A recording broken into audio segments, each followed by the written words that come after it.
Somebody asked me a while ago what I think the most frequently asked questions in weaving concern. And I have to say that there is a very multifaceted answer to that question. But from a beginner's point of view, I know that the thing that concerns a beginner weaver most of all is the quality of the selvages. And this question comes up over and over again in beginner circles. How do I improve my selvages? What can I do to make my edges neater? Why am I getting a loop on the edge? Why am I getting pull-in on the ends? These are all questions that I'd like to address going forward in a series of these little tips that I'm going to be publishing. I think that possibly one of the things that affects our selvages the most, which we take so much for granted, is the way that we bind our shuttle and the type of shuttle that we use. Now, I'm not going to go into different types of shuttle here, but what I do want to show you is how to wind a shuttle to stop excessive draw-in. And the other thing, of course, is that it's very important that we use the correct size of shuttle for our weaving. So if you look at what I'm working on here, which is just a piece of crookbracht, which those of you who follow me on Patreon will know all about, I'm working on a 50 centimeter loom, and I'm using a 56 centimeter shuttle. So that's the first thing that I want to point out to you, is that it is quite important that you use the correct size shuttle for the width of your weaving. If you were using, for example, a narrower shuttle, so a 36 centimeter shuttle, as opposed to the correct size 56 centimeter shuttle, it would mean that you would have to really get your fingers into the warp to collect that shuttle. Also, and more importantly than that, it would mean that the amount of yarn that is coming off the tail of your shuttle is insufficient to allow the shuttle to come through the shed without pulling in on the selvage. So that kind of makes sense. If you are forced to use a smaller shuttle, because perhaps that's all you have, let's just be honest here, not all of us have a full house of shuttles, then you need to make sure that you definitely have sufficient yarn running off the end of your shuttle. That's really important as far as I'm concerned. Likewise, to use a shuttle that is too big for your weaving width. I think if it's a choice between using a shuttle that is too short and a shuttle that is too wide, I would choose the shuttle that is too wide. All that a shuttle which is too wide does is it kind of makes it just a bit more awkward when you're taking the shuttle out of the shed or entering the shuttle into the shed. But a shuttle that is bigger than necessary, that is wider than your weaving width, is definitely preferable to a shuttle which is too small. Now, if we look at my shuttle, okay, here's my shuttle. And I can take the yarn on my shuttle and I can pull it really far away from the shuttle. You can see it's actually wound very loosely onto the shuttle.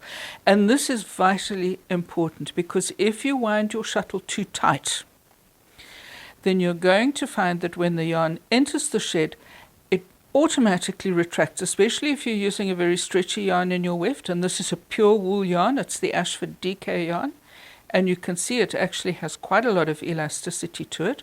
So if you're using a yarn that is quite stretchy in your weft and you wind your shuttle too tight, what happens is the shuttle enters the shed, the yarn comes off the shuttle, and immediately it relaxes, and that creates draw-in on your selvage. So how do we wind the optimum shuttle?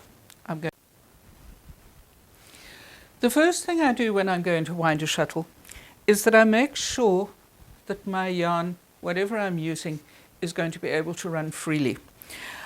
So if it's coming off a small cone like this, I would actually put the cone on the floor, or even a big cone for that matter. I would put the cone on the floor, because then the yarn is just going to run very easily off the top of the cone.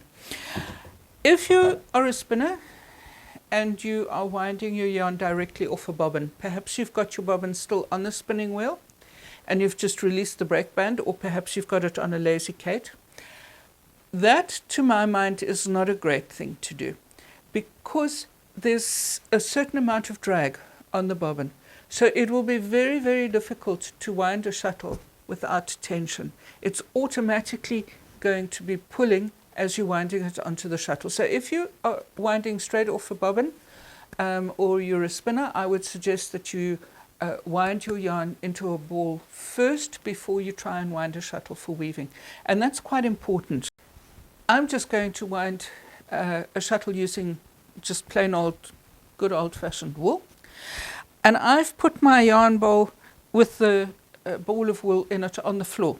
I find that when it's on the floor, somehow the distance between the yarn coming off the ball and the shuttle seems to make a difference, but that could just be the way that I'm thinking about it. I'm going to take the tail of my yarn and just wind it a few times around the end of my shuttle.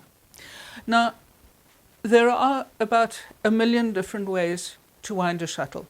I'm old school, I'm an old school person, and I just wind a straight shuttle. No fancy figure of eights or figure of eight on one side and nothing on the other side winding for me. I just wind straight over and under. I think that the method that we choose to wind the shuttle depends on how we learnt, perhaps, and that certainly was the way that I've learnt, and after using it for many years, I just find that that works easier for me. If you wind your shuttle with a figure of eight, then that's absolutely fine. If that's the habit that you're in and that's what works for you, then go for it. The important thing, though, is that you wind without tension. And the way to do that is you hold your shuttle and you stick your fingers out. And you wind around your fingers. You actually want the yarn on your shuttle to be quite sloppy, maybe disconcertingly so. But the more give that there is in the yarn that is winding onto your shuttle, the better. Just cut my yarn off and I let go. Oops. You can see that I've got a lovely loose shuttle there, and that yarn is totally relaxed, and when I put it through the shed of my weaving, it's not going to draw in.